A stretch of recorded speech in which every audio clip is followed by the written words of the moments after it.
Hi, everybody, and thank you for downloading and listening to Real Inside Sales Talk with Mark and Jason, episode 18. We've got a great one for you. We got an interview with Trevor Collins, the Collins Studio Tattoos in Nixa, Missouri. He tells us all about what it took to get himself going in tattooing and what he's done to build his business to where it is today. However, before we get started, I just wanted to give everybody a warning out there that we do cover some subject matter that's for mature audiences, and we do have some language out there that may not be suitable for all audiences or all venues. It's a great episode, though. However, if that's not your cup of tea, we've got 17 other great episodes you can get a lot of information from. So have a great weekend. This episode's coming out on Friday, September 14th. We appreciate you listening and enjoy. Tonight we have a special guest, Trevor Collins. Say hello, Trevor. What's going on? Trevor, what's happening, my friend? Not much. Mark, how are you, my friend? Dude, pumped up. We got Trevor Collins, the best tattooist in Nixa. That's right. It's our first guest. So this is a special episode for those folks out there. And Mark, it's one thing that we want to let everybody know, that we're going to have guests like this that have certainly been successful in their own background, certainly been successful at their own business. And that's a story we're going to get in here too. So you people out there who are starting your own business, just starting, listen up. New agents of all type, just starting your career. We're going to have a fun-filled hour of information here for you. And Mark, you and Trevor, you guys have known each other for a little while. Is that right? Yeah, so long story short, I had an ex-fiance. I had her initials tattooed on my arm and a Japanese sign. And after about 9.5 years, my fiance, my new one, who's awesome, her name's Katie. You've heard me talk about her.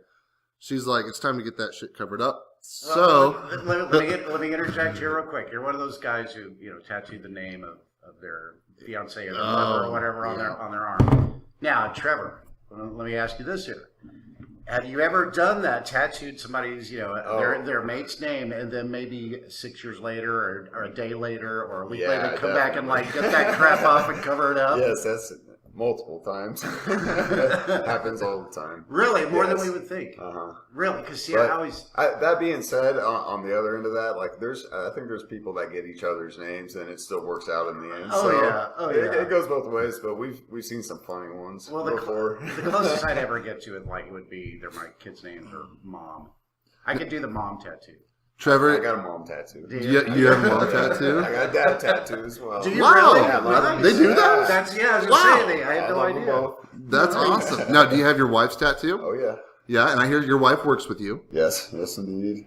She runs a spa out of the shop, so 2 in 1. We tattoo shop and the spa. She's an esthetician. Nice, nice. So you guys started the business together? No, I started by myself, just strictly tattoos. Okay. My wife, years down the road, got an apprenticeship to becoming an esthetician. Okay. So we had more space in our shop. We're like, hey, we could open a second business in here and same cost as running one. Okay. So, well, now, Trevor, you've got a pretty good Facebook page too. I noticed, and it's their Facebook page is, if I'm wrong, correct me. It's the Collins Tattoo Studio.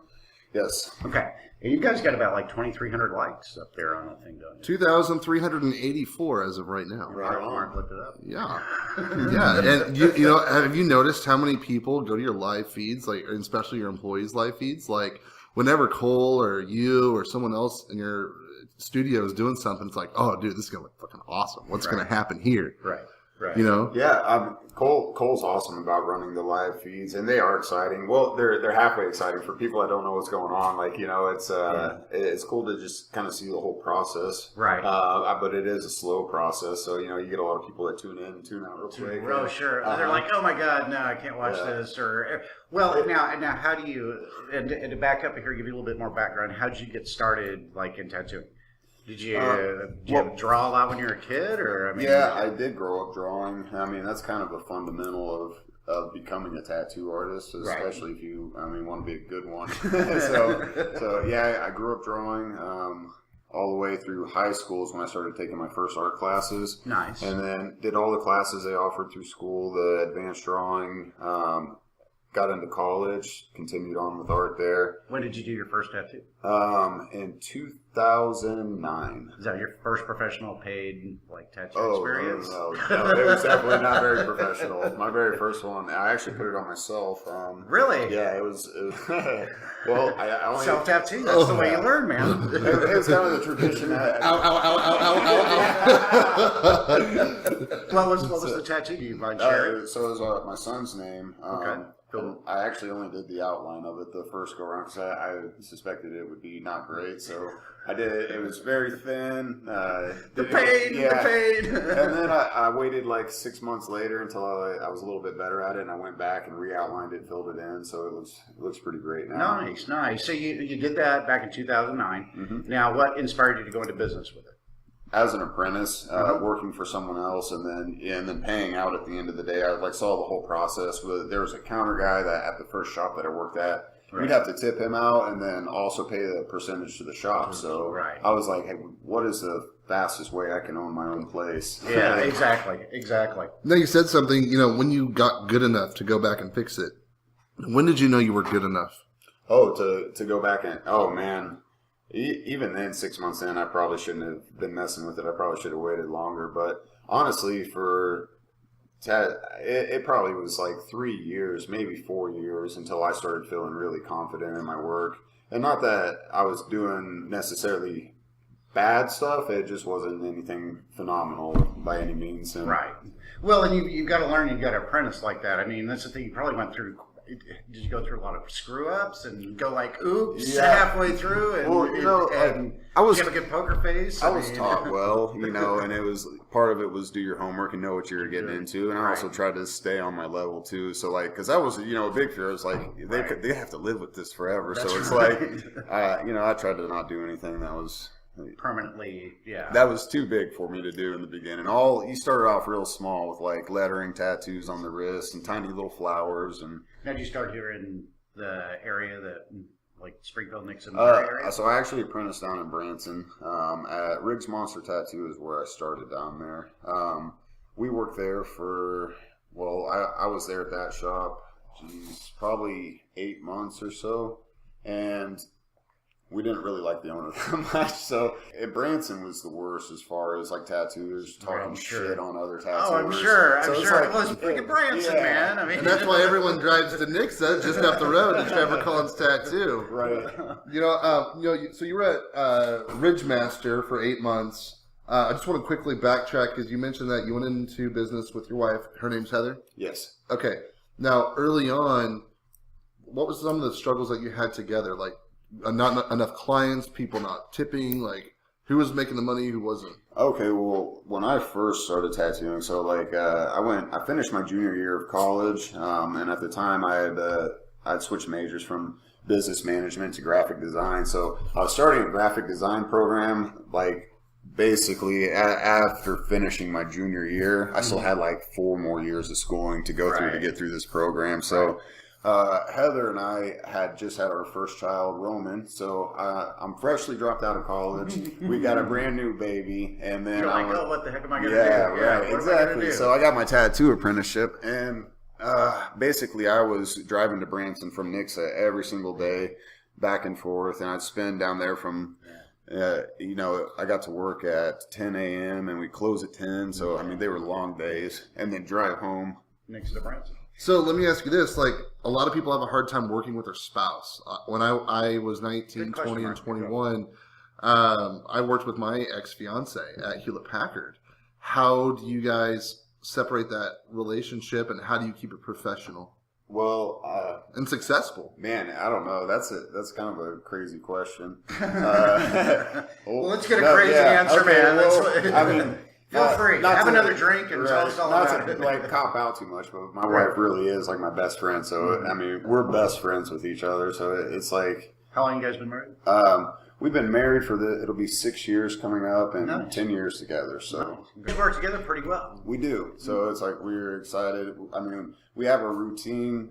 We try to do everything equal as possible. So it keeps us not mad at each other. Now, did you guys evolve about that? Did you guys consciously talk about it, or did you just kind of fall into step? In the beginning, of the relationship wasn't like that. Really? For sure. I mean, well, we were so young. We had our first kid, and we're trying to figure out how to be parents. I didn't know how tattooing was going to pan out, and I don't know. It all fell into place, really, but we've worked at it. You know? Now, was it kind of an organic thing that the idea for just running your own business come about, or did she mention, hey, we can make more money doing this ourselves? Or?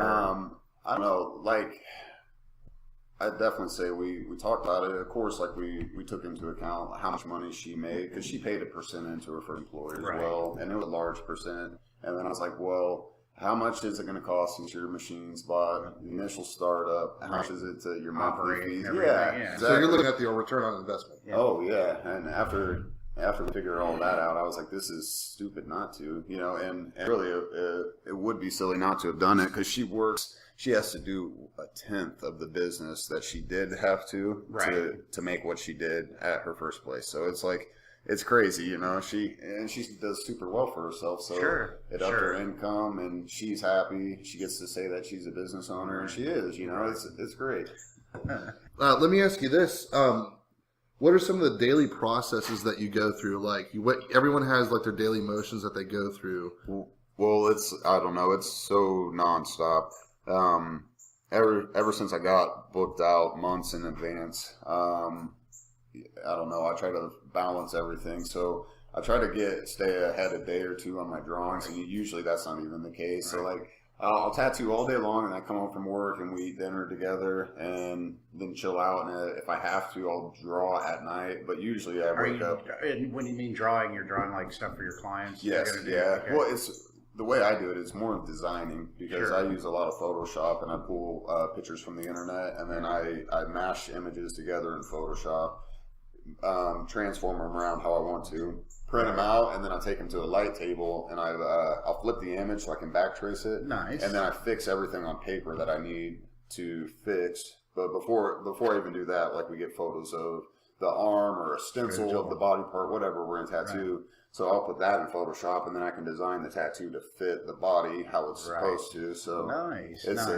So you're booked way in advance. Do you ever get sick of practicing drawing? And is there times where you're like, I know I have a big job coming up. I need to really get my shit together, even though I don't want to. This is the last thing I want to do. Oh, and obviously, you know, certain things, you know, can help you get better and through it. But like, is there anything that you do that other people could do, like a positive affirmation or something that they can, you know, push themselves forward to do? Number one, lose the ego. I mean, that's the biggest thing ever. Right. Like, I thought I was hot shit the first few years of tattooing. I thought I was so good at it. And then what's made it really cool is like the social media and Instagram, because you can get on there and you can really see who the best are out there. Right. So how are you going to look at your own work and then see the actual best and then go, yeah, I'm the man. You know, it's like me, myself, I'm not even anywhere close to those dudes. Well, but I'm trying to be, you know. Right. But that's my biggest advice to anybody starting is, you know, be humble. Be humble. Be open to like a critique, and don't get your feelings hurt, because I mean, there's room for improvement always. Because you're always kind of you're always learning something, always something new about the process, design, and see now where does your eye for design tend to kind of go? I mean, what sort of designs do you like to do? Like, that's almost cliche. Like, I love skulls so much, but like, you can get so many different. You use a lot of social media, I guess. Do you use everything? Facebook, Twitter, Instagram, MySpace? We're heavy on Facebook, and we all do have individual Instagram accounts. So, but Facebook's our biggest outlet for sure, and we have a nice little following on there here in Nixa, and everyone gets to see our photos. We stay in contact with people through there. Message. We do a lot of consults through Facebook messaging, you know. So that's handy. That's good. Yeah. That's good. Now, do you do like any paid advertising through Facebook or anything? Oh yeah, we have ran those ads before. And they work for you. Yeah, they work great. You know, it's like we send them out, and you pay $50. That goes to a lot of people. Well, sure. And when, like, for instance, when Cole started working with me, like he specializes in portraits, and like, it was awesome because I don't like tattooing portraits that much, but I got to let everybody know. Everyone has a special. Yeah, exactly. Play to your strengths, Right. man. You're not Yeah, God, that's so great. you have to find what you're the best at and build Whoa, on whoa, that. whoa, whoa! I can still tattoo a portrait. Right. I just don't like tattooing Right. that much. But Cole is awesome at them, Right. And so paying those advertisements, they went out to a lot of people. Now, how many do you have working for you? How many? Like, how so, big is the studio? There's myself, Cole, and Kelsey, Okay.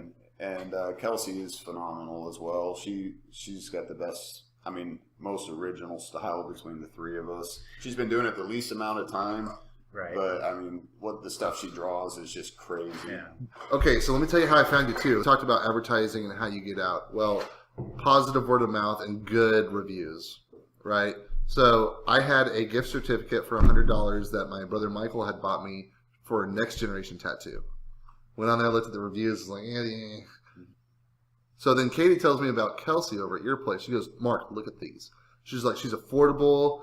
They go here. They're not going to overcharge you. I'm like, if I'm going to get this cover up done right, though, I want to go see the head guy. I want fucking Trevor Collins. Right. Your Google reviews are actually what got my business, which is different than your Facebook. Mm-hmm. So if you can have everyone leave you a 5-star review, that's just That's going to amazing. make you're It going to really be a is millionaire. amazing. You will be a That's- millionaire. Like you're great at your job, and everyone that I talk to about a tattoo, fuck everyone else. No offense, Trevor Collins. That's your advertisement right there. But if What a tattoo, fuck everybody else. and if you need a portrait, go to Cole. If Yeah, you go need to Cole. something Ask for unique, Cole. go to Kelsey. They're all going to be able to help you. But I know I sound like I'm on my knees right now, which I practically am. But If you could see the studio, people. dude, I was telling Jason before Trevor got here. I go, dude, the Yeah. studio is so clean you could eat off the floors. That's awesome. I remember complimenting him. I'm like, these floors look great. Well, As I'm a real estate agent, so I see a shitload of houses and a lot of floors, right? Thanks, man. So I looked at your work, I'm like, wow, this is really good. so let me ask you, back up just a little bit here when you got started. Like, you're in a profession that's like a hairstylist or Very commission based. yeah, very much commission based, very much independent, very much build up your clientele. You've got to have good reviews, you got to have word of mouth. So you were starting out, I guess, apprenticing somewhere under somebody. Is that how Yes. you kind of did? Right. If you were a new tattooist, let's say you were a young you, and you were about to start your business, what would you tell yourself? The goal is to own your own tattoo shop, and starting from square one.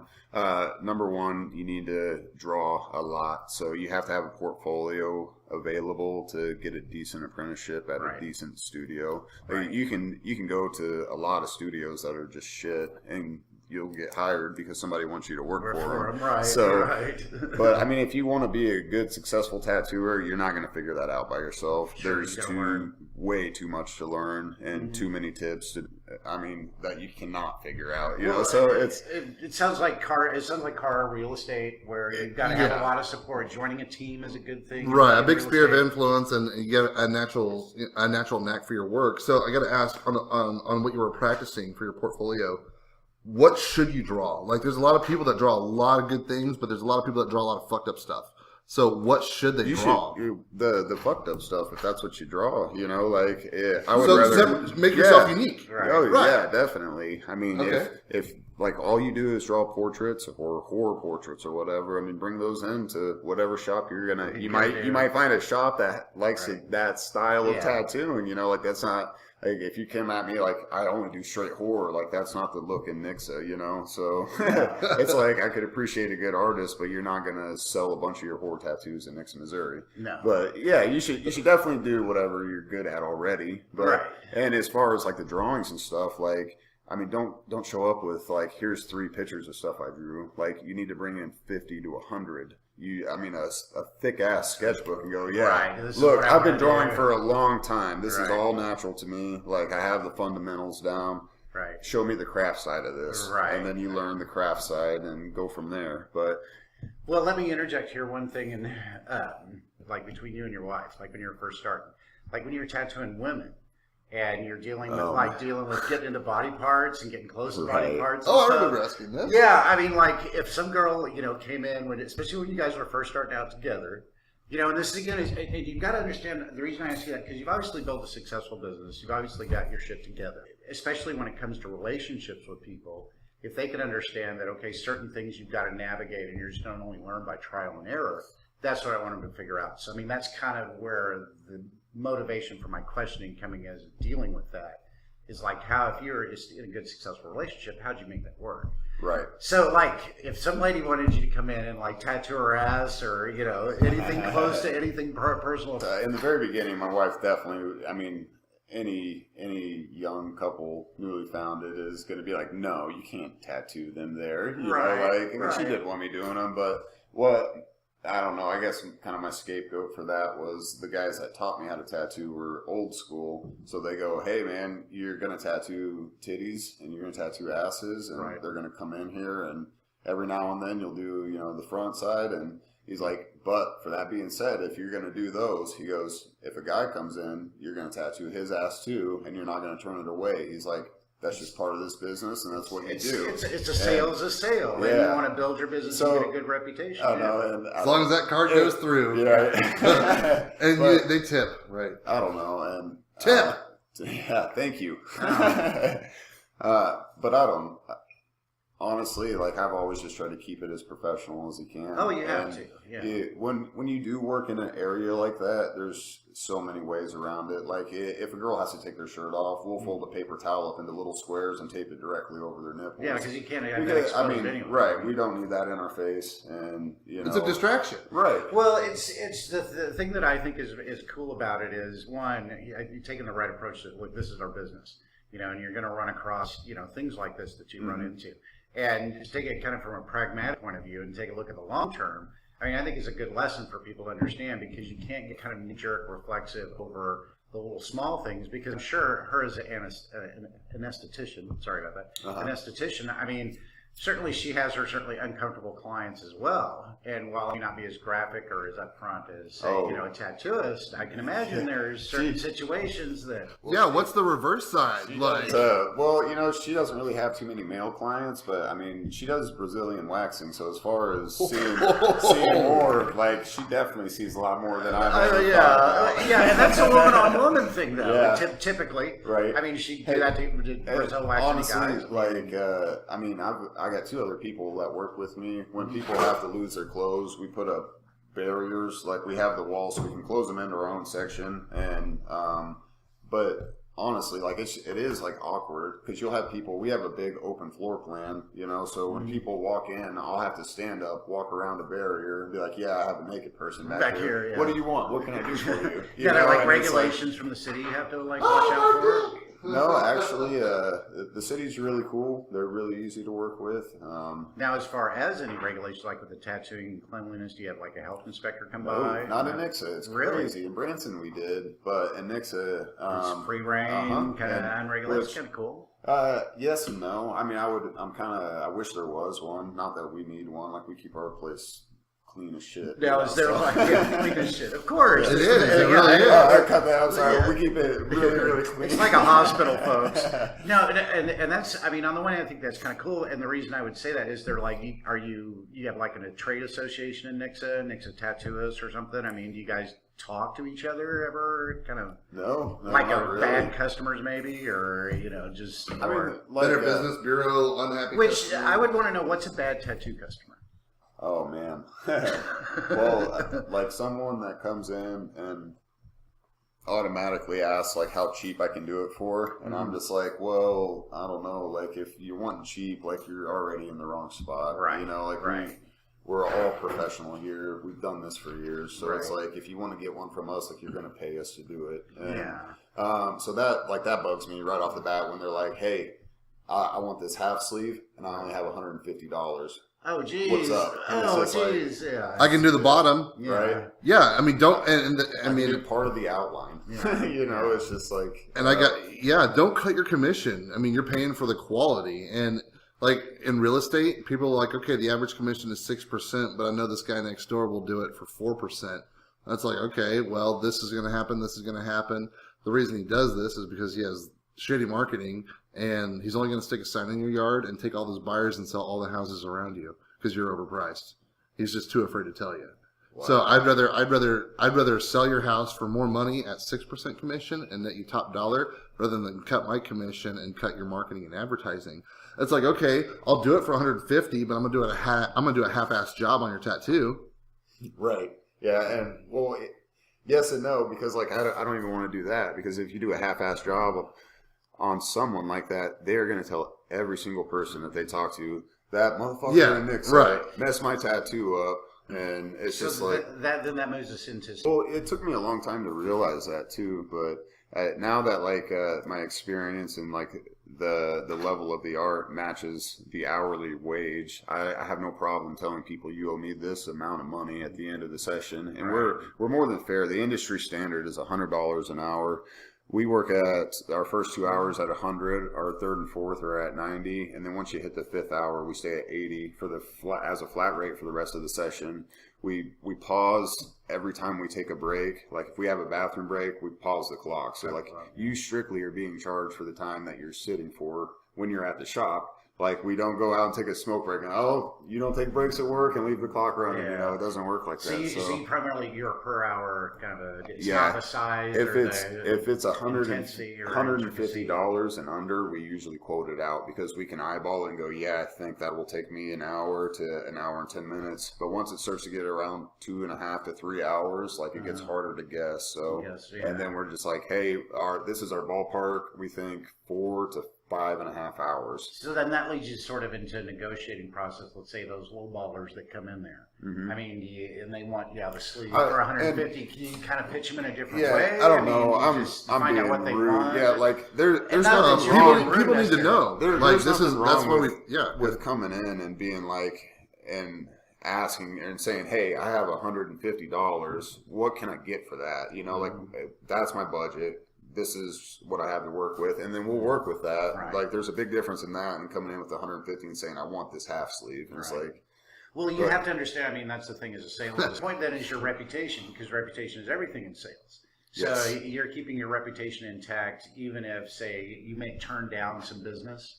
You know, and that's a good point out there with people. It's okay to turn down business. Yeah, if it's not right, if it's not worth your time. I mean, if it's man, I've learned that lesson the hard way too many times as well. My thing was like, when you first started, like we didn't have a ton of business. You know, the first year we would go sometimes 5 days in a row with doing nothing. You know, a dead week of no money at all. Oh, man. And then you catch one, and and then you're like all over. Yeah, like vampires. So as that slowly built up, I took everything because you did take everything, and then somewhere year 3, 4, I just got booked out, and it was like. That's when I learned my lesson too many times because people would come in and I started getting into bigger stuff like sleeves and they're like, hey, I got $1,200. I'm like, I can knock that out for $1,200 because I wanted the money and I wanted to do a big project, and then it ended up being that $1,200 should have been a $3,000. Really? And it's like I don't know. I've kicked myself in the ass too many times. So, but well, you're learning, man. Applied experience. It is. That's what experience is. Applied wisdom. You're okay with increasing your failure rate because at the end it's gonna make you more successful. That's something I want to talk about too. Is you do something special with all of your clients once a year. Yeah, our float trip. So annual float trip. It's awesome. We have a good time. Go down to Galena and. 20-minute drive, 30-minute drive away and stuff. And hit the James. Everyone parties hard on the river. So you do that for all your clients? Yeah, well, anyone that wants to come. I mean, we try to keep it, 21 and up because everyone does drink. I mean... About how many show up? Well, this year we had a small turnout because, the rain. Oh, man. The thunder. I was there the day before. Cole's like, bro, I don't think it's going to work out. They ended up disappearing, but, when we woke up at 6 a.m. that day, all the way until we got to there, it was just dark, stormy clouds, and then they went away, the second we were on the water. So, we had a small turnout for the day, but... Now, how many years have you been doing it? This was our third year doing it. First couple of years better, though? We had the first year we had 22, and the second year we had 28 people come to it. So you're growing. Yeah. Now, how big is your database? Just your clients in general. Oh man, it's that's a tough question. Because we see people from. I'll do a tattoo on somebody, and then they'll come back 5 years later. It might be their second tattoo they got ever, but they're like, "Hey, that guy did my first one." Hey, he's still in the same spot. So, well, and how long does it take for you say you do these lengthy projects and stuff like that? Now, I mean, you've got 2 other tattooists that work with you as well, right? Right. So what I'm really curious about is, you've got clientele that kind of comes and goes and fluctuates. Right. So you're probably really, at least now that you've learned, you're very specific about your pricing, and you probably don't negotiate maybe as much as you used to. Give away, say, as much as you used to now, because of this, the fact that you've got a steady clientele. I still have regulars that, like, if they want to come in for an all-day session, like, I used to charge $500 for an all-day session with my regulars. Like, if you're a new person, I charge way more than that now. Like, sorry. But now, now, $500 for an all-day session, you said that's for somebody who's like a regular. Somebody that's been coming to me for years already. If you're a brand new person that walks in the door, like, you just sit hourly. Yeah. And I mean, at the end of the day, depending on how much we get interrupted from people walking in, how many breaks we take, lunch and stuff like that. Yeah, what's your average hourly day? Usually between, like, if I have one person in the chair all day, it's between $550 to $700. You know, so it's. And you start like 8, 9 o'clock. Yeah, I get to the shop. I drop my son off at school at 8:30, and then straight to the shop, and then I'm usually I set my stuff up the night before. Right. So when I walk in, you know, I just hit the coffee button, turn the computer on. Yeah. Well, that's a lie. Cole beats me to work every day now. That motherfucker's there every day before me. Go ahead. Yeah. I just want to add, you know, you as a customer too have just as an important reputation as the person running the business. Well, and here's let's talk about some the kind of the good sales, bad sales experiences of being a tattoo artist. Now, have you had like projects that just like a disgruntled customer, you did it perfectly to what you would think, and then they're like, "What the hell did you just do on my arm here, man?" I mean, there's been a couple. It's amazing how many people will lie to you. You're like, really? And my early years when I was still learning and figuring everything out, I did a lot of bad tattoos or very mediocre ones. So it's like you get done and go, "What do you think? Do you like it?" And they'd be like, "Yeah," you know, like, and you can see it all over their face. They're like, "No." But, you know, so a lot of people are super nice about it, surprisingly, even if you give them a good experience and you're nice to them the whole way through. Even if you didn't do it up to their standards, most people don't say much to you. Very few situations have I had people be like, that's not what I wanted. Every now and then, do you charge them? I mean, how do you handle it, like from a cost? Man, that's case by case. Yeah, it depends on their attitude and how nice they've been to you the whole time, and how educated they are. Like for example, like I knew when I came in to get a cover up, it's not going to be like this perfect thing. But like I don't know anything about tattooing, so I'm going to ask you all these stupid ass questions. Like I remember asking you, like, "Can I do this like gray and white?" And you're like, "No." And I'm like, "Okay, well, he's the expert." So like, there's some people that know that when they go into a tattoo, they have that risk of a screw up. You're a human being, not a robot. And 2, you know, maybe you didn't think through your idea very well. Right. And that's why that took 9 years. Yeah, man, that's a lot of times too. People see one thing in their head and then they can't get it out of their head. You can't get it onto paper, and you can draw something or design it over and over and over, and it's just like it's still not what they're seeing in their head. Right, exactly. And then there's sometimes too where like you know, maybe they have the picture in their head and they think you understand it, you think you understand it, and you tattoo it and they're like, "Whoa, that's not exactly what I was picturing." And then some people are cool. You talk it out, you do what you can do with it and stuff. But honestly, man, I do so much of my homework in the design part of the phase that, like, I send my clients pictures. I go, "This is how it'll fit on you. This is what the gist of it, what it'll look like. What do you think about that?" And they tell me right then, and I make that apparent. Like, when I do send the photos to them, I tell you, like, if there's something I did that you don't like, let it be known so we can fix it in the beginning, and not the day of going, "Oh, by the way, that whole part there, I need it redrawn." Right. Because then that kills like 2 hours of my morning that I'm not working and making money. Now, and I also just want to add that, you know, that also comes in with experience. Like, you know what colors are not going to go with other colors. Like, for example, I had red on my tattoo, and you went over this thing 300-400 times. I don't know. But the fact that it was red, I mean, white just doesn't cover red. No. And I know that. And I'm totally okay with it. In fact, I actually think it makes it look cooler. Yeah, man. And we did, I mean, I feel like I did everything I could with No, like, I had this ugly, it was a love symbol. It was a ganja symbol for, ganja, what's that? Kanji. I don't know where it cut. I had this kanji symbol and some initials underneath it. And he's like, "Okay, hey, I'm just going to be up front before we even start. This is still going to be red. It doesn't matter if I tattoo over this 1,000 times with white or whatever. It's still going to be red. So if we want this to look right, this is the best it's going to look. And what you did is you set the expectation like, yeah, I'm totally okay with that. And like, so that's what I knew. If I looked at it when you were done, it's like, hey, it still looks way better than it did. Right, and I mean we're upfront as we can be. I mean that is the only way you can do it. Like if you know you're not going to pull the tattoo off, don't sit there and say I'm going to pull it off, because they're going to see it right when you're done and go, that's not it.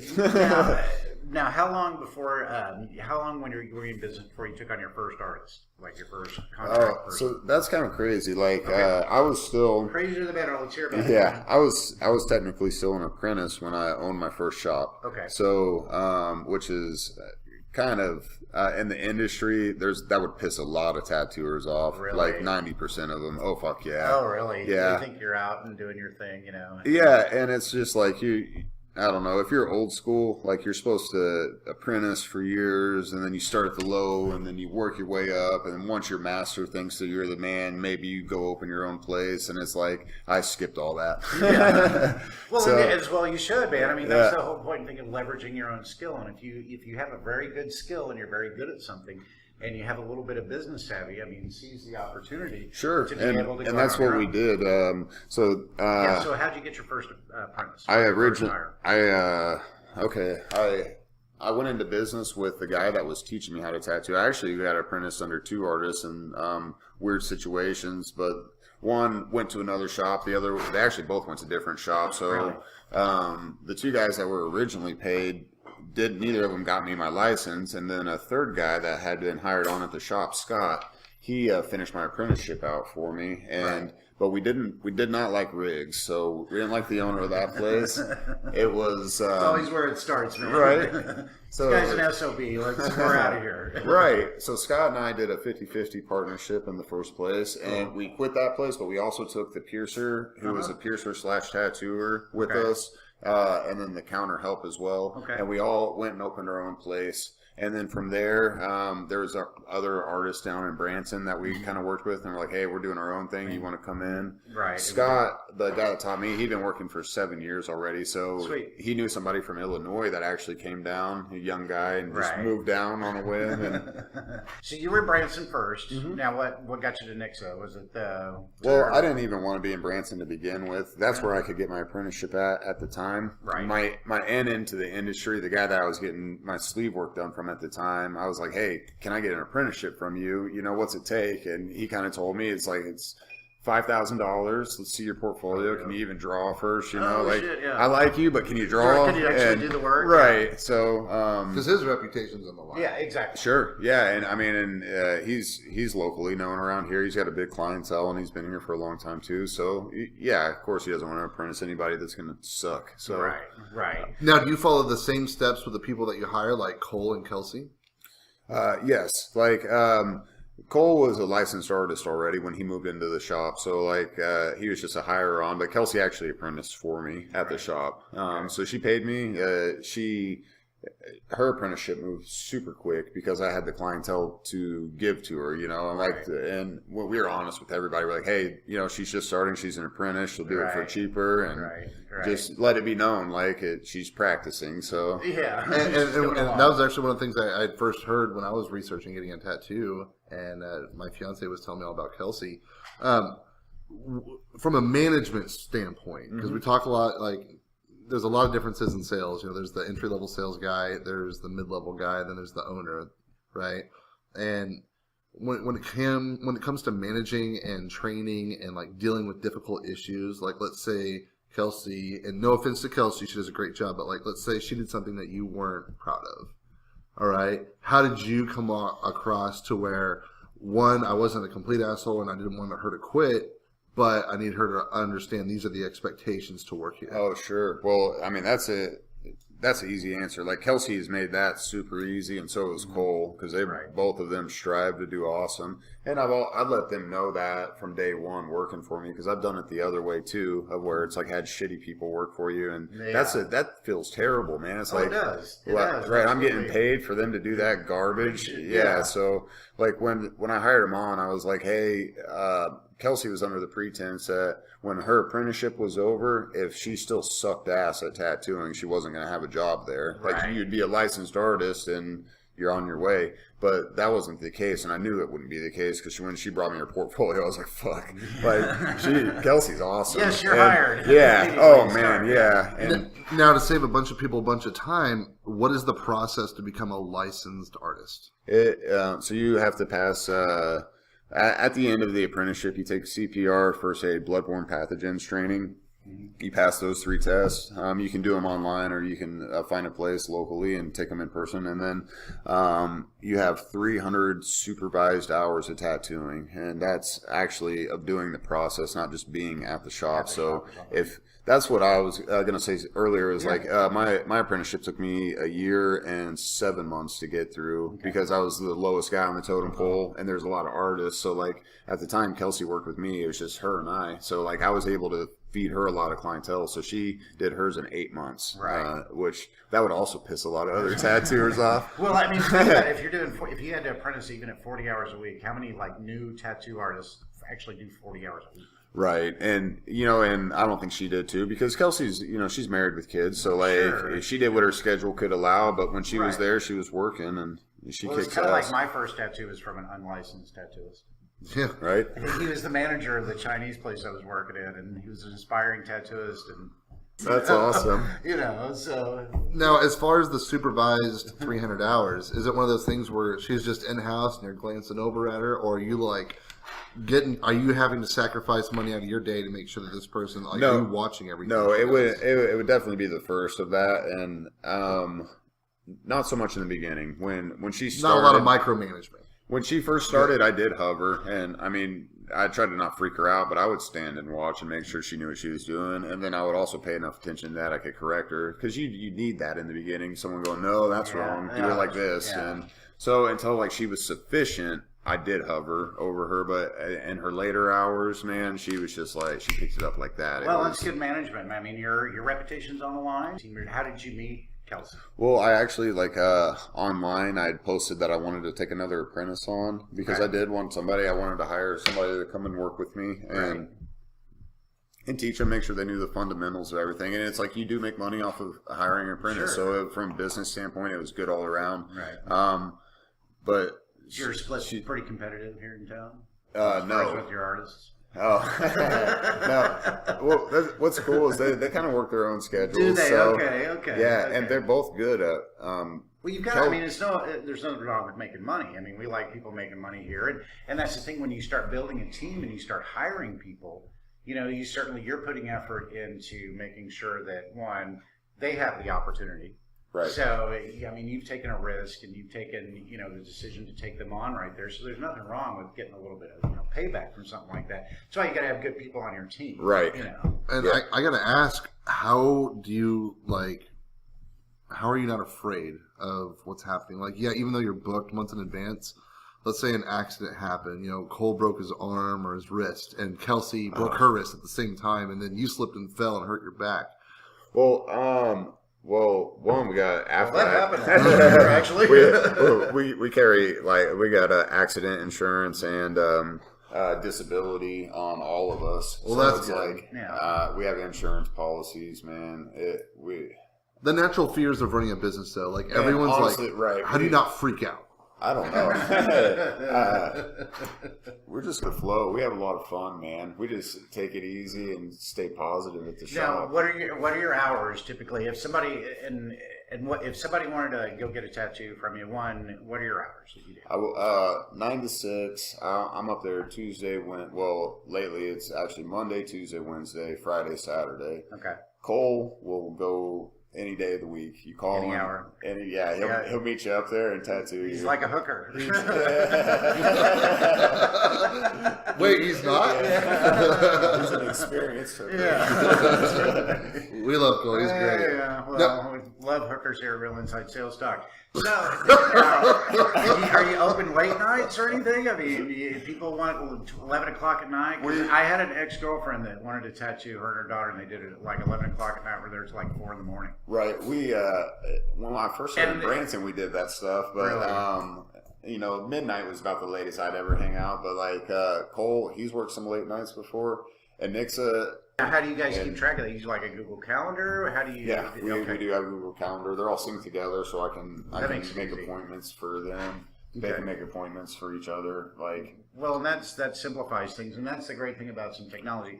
And And I got a question here, like from a customer standpoint, who's ignorant, okay? And if let's say you pay $200, let's say you pay $200 for a tattoo. No, I'm guilty of this myself. I'm in trouble. I'll tell you, because I asked him. I go, let's say someone pays $200 for like this tattoo, right? What is the appropriate amount to tip your tattoo artist? what we it's a great question too. Man, honestly, like I'm happy when I'm tipped $1. That's $1 that I didn't have before. I don't find it insulting to have $1 thrown my way, you know. So like I've always had that outlook. If I, you know, so I'm cool with what anybody gives me. If you don't tip me, I'm fine with that too. Right. You know, you already paid me. What I like being tipped, like on a $200 tattoo, $20, pretty accurate. 25, awesome. About 10%. Yeah, usually, $500. We get $50 to $100 tips. It's Nice. pretty. I mean, $80. But it varies, man. Like we've seen people, you know, pay for $100 tattoo and leave $80 as a tip. Like it's Nice. fucking crazy. Because you did that good of a job. But it's the experience, you know, like being Now- nice and friendly and. One thing that makes me think of is what's the customer interaction like? Because let's say you're doing a 5-6 hour tattoo, Yeah. and you're with Mark, who's a talker. You know, I mean, It's going to go 10 hours. Is that a good thing? I mean, or does that allow you to focus on the work, or do you have people that are asking questions and kind of distract you? How do you handle the whole? Well, when we need to focus, we focus. You know what I mean? So it's like I feel like we're all pretty graceful at like taking a conversation to all when it's like, hey, You once told me that one personal experience. Hey, bro, do you mind if I turn up this music and just like I'm get to town because this helps me focus? sure. Yeah, well, I'm all about reading your client, number one. So like I take pride in what we do, and I think that's what I have Reading your clients. over a lot of people in this industry is. Not to sound arrogant, but No, like you have to. when people walk in, you're greeted at our shop. We keep a place clean, but the whole experience is there. Like we also read the client, so it's like if I'm tattooing an old lady or an old man, I'm not going to play my rap music. I'm not going to play death metal or anything like that. I go, what do you like listening to? Yesterday, I listened to 8 hours of rockabilly, Nice. old school rockabilly. It's like, and I like it just fine, but like not for 8 hours. Not for 8 hours, yeah. but- Now, But hey, that guy had a great experience all day long. He liked his tattoo. He got to listen to his music. Like we have TVs up, so that helps distract from the pain. You know, it's like, and we offer that. You want to watch Netflix all day long? What's your favorite show? I'll find it real quick. I'll put it on for you. do you have like several TVs in there? or Yeah, just really? and Sweet. we're actually getting ready to redo that soon. I'm so Oh, excited. nice, We're about nice. we're about to buy like 5 48-inch TVs, and we're gonna have them to where you can see them from every view that you sit in and in Awesome. a chair. So no matter what angle you're facing, you're gonna have a big ass TV in front of your face. And it does help. Like if you're there for an all day session, getting a half sleeve done, and you can watch 3 movies and turn the volume up and zone out to a movie, you forget how bad this shit hurts. You know. So Now, what do you that's- think of like the tattoo shows on TV? I mean, I don't watch them. Like, I was about to say, I watched even- the first 2 seasons of Ink Master, but after that, like I did more time yelling at the TV. People. What are they doing? Well, it's And the you're on judges. TV, Yeah, yeah. I mean, some of the people made me mad, but the judges were just a roller coaster in the way they judged and did the politics, like Really? on Ink Master. Right. Yeah, I haven't watched all the shows. I can't speak Sure. for all of them, but Well, I would like to see less drama and just show me some cool tattoos. Now, have you tattooed anybody famous? I mean, A couple people, Carl Parisian, He's one of my claims to fame. He was at one time he was a belt holder for the UFC. Oh, sweet. Yeah, so I don't actually know his weight class. He'd been one of the lighter weight classes, but he's like a 4-time international judo champion. Sweet. And he got one judo thrower throwing another guy so it was a judo throw tattoo, but he got it right on his ribs and stuff. And I got to hang out with him for half a day. Half a day. Yeah, that was pretty sweet. Now, what's the? And then another big one. I got to throw my boy out there real quick. Kyle Noblet. He's out in the public. Kyle Noblet. You'll see him real soon. He'll be. He's in the top 10 heavyweight or light heavyweight fighter right now, and he'll be signing with the UFC real soon. Sweet. So yeah, you'll be paying to watch him fight on TV. But I'm doing a whole sleeve of Ninja Turtles on him. So nice. When you guys see a fighter knocking people out with Ninja Turtles, that'll that's be mine. That'll be your work.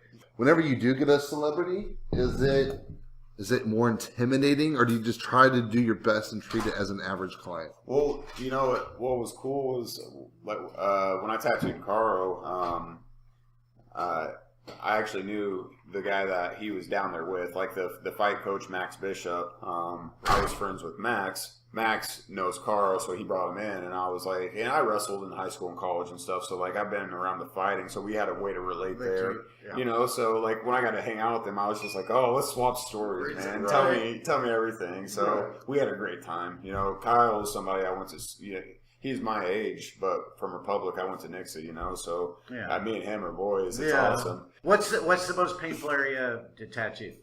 Well, most commonly done, the rib cage, for sure. Really? I would say the ribs are up there, but like, or doing your throat, I was about to say the throat, the webbings in your fingers. It would be something weird that people don't normally get tattooed. Right. Commonly done, your feet and your ribs, for sure. Do people do like facial? Like, what about facial tattoos for people? I've had it requested in the past, and I turned them away. Well, not turned them away, but I talked them out of it, and I got them to move it to a different spot because we have one lady that wanted to get stars across her forehead and above her eyebrow, like Kat Von D. She thought Kat Von D looked just so cute with them, and I was like, hey, you know, please don't do that. I was like, I know that you think that looks cool. What happens when like clearly someone is inebriated, but they're like, oh, they get turned away instantly. Like if you're fucked up when you come in.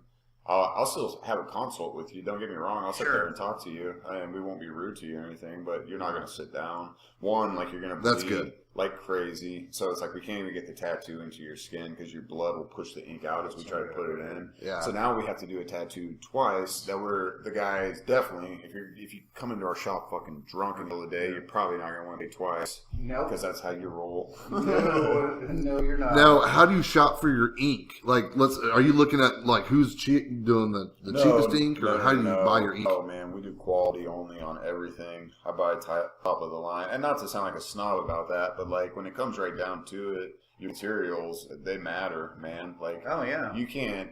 You'll see if you get online, like if you get on Amazon and look up tattoo machine, you can find tattoo machines and buy them off of Amazon. They're all cheap Chinese-made junk and just bullshit. Like all of our machines are super expensive. Even the needle cartridges we use, we buy the most expensive ones. Right. Like, and we all have our certain brands that we like. Like I use Eternal ink, and that's. Well, and that's what I was about to say. Is, I mean, you all have everybody has their brands in their industry they stand by. I mean, like Vulcan 7. And, what are the top brands in your industry? Like, I don't know. For tattoos? Yeah. Like, I mean, Eternals, I gotta be number one. It has to be. They have, like, the biggest color line, and it's just, like, any website you get on and you look at tattoo inks, they're already got an Eternal distributor, so. But, I mean, there's all kinds of good ones. Like, I like Dynamic. I use them for my black and my white. All my color set is Eternal, but Dynamic, black and white all day. So for people out there who might be, you know, who are listening to our podcast, salespeople that, you know, and you're pretty good at artistry, and you wanted to say, I think I could, you know, do this tattoo thing. Like, what are your costs, say, initially? I mean, what's it cost for a gun just to get started? Oh, man. Just like for a personal setup, if you wanted to buy your own just to work in somebody else's shop, like you got an initial $5,000. Really? Easy. Whoa! Like for a needle? Oh no! If you have to buy your machines, your whole ink setup. You don't buy a needle. Like they come in different cartridge. Well, like I use cartridge systems now, but like they come in different needle groupings. So like I use multiple different liners, multiple different mags. Right. So like to stock all that shit up initially is a lot of money. Right. And How long does it like shelf life of like the ink last? the inks, you go through them unless it's a weird color.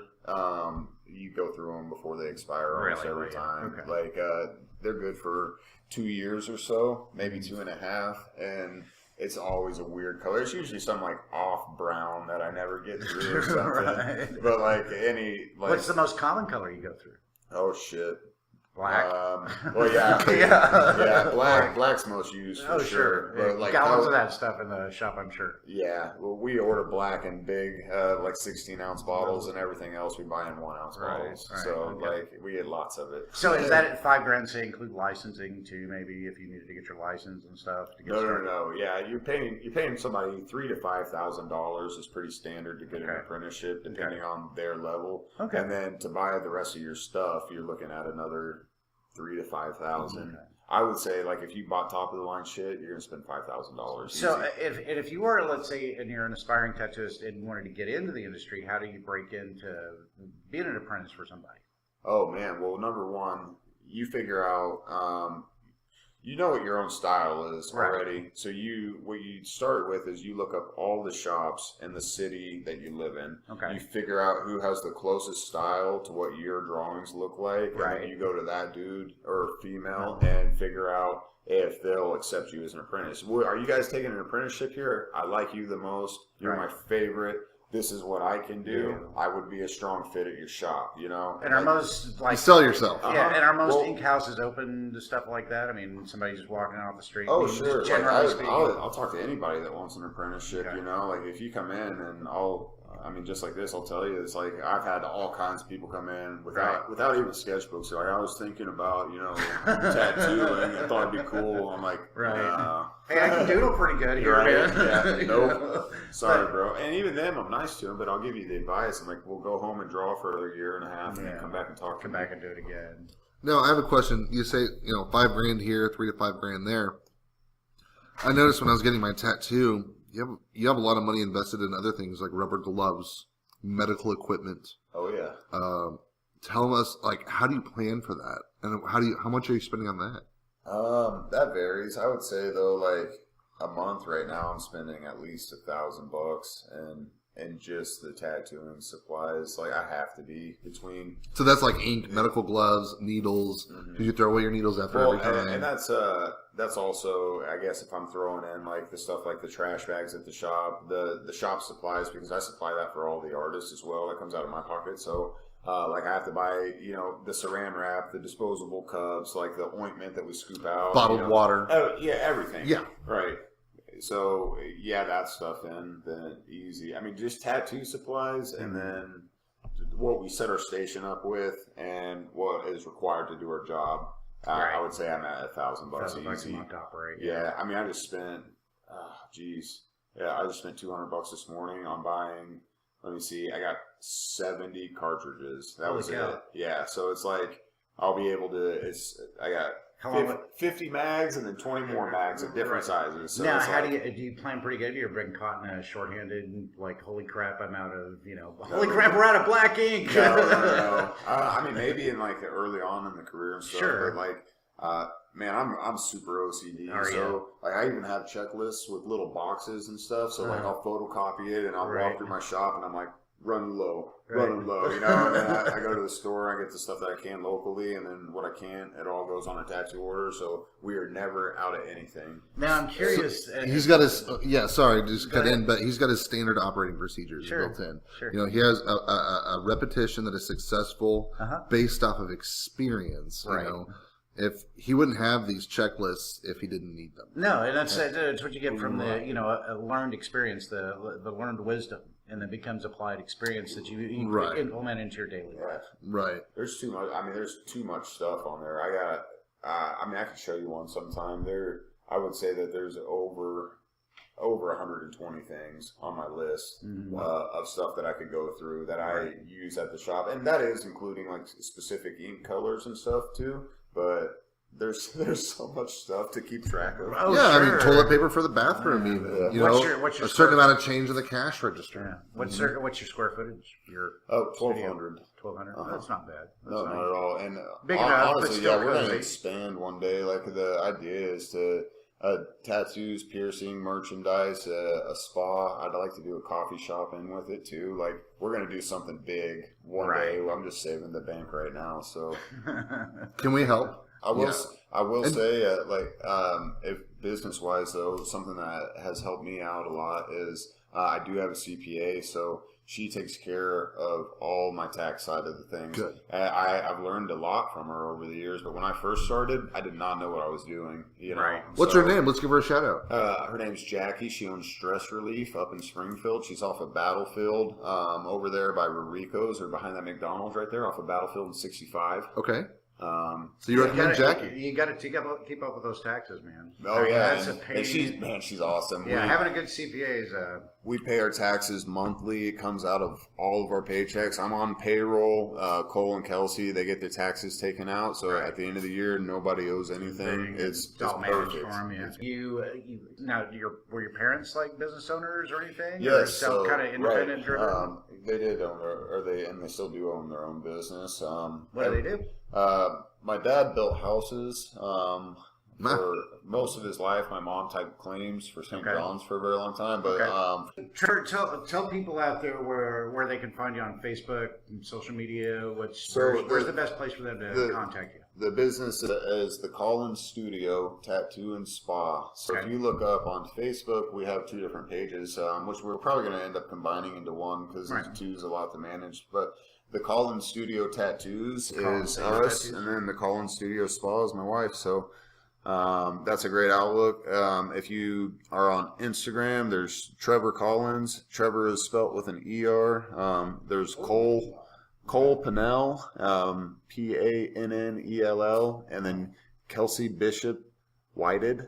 Okay. White with a D on the end. But you can find us all on Instagram through those.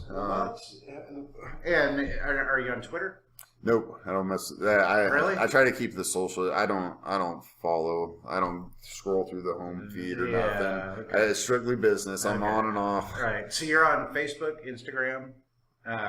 Anywhere else? You guys have a website or anything? We do have a website, thecollinsstudiotattoos.com. That's and it's like 80% of the way built. It's like still kind of in progress, but we actually have booking through there too. Yeah. It's called on Setmore. You can book on our Facebook page or on our website where you can see our own calendars on Google, so you can block your own time out, request it. It's awesome. Nice. Yeah. And is there a phone number people can contact you? Yep. 417-714-4856. Okay. Now, can people just pop in, drop by, chit chat with you if you're not in the middle of a big people project come or by something? whenever. Like if we don't have the time, like if I'm working on one person all day, I can usually stand up and talk. Right. Or Kelsey and Cole. Kelsey and Cole, yeah. We'll also talk, but Just to wrap it up here, Trevor, we really appreciate you coming on and talking to us. You've shared a lot of insights. Thanks with for us. having me. Yeah, it's been a lot of. But that's the thing is, there's a lot of good points here for people to know from Yeah. Trevor and his background and his success. I mean,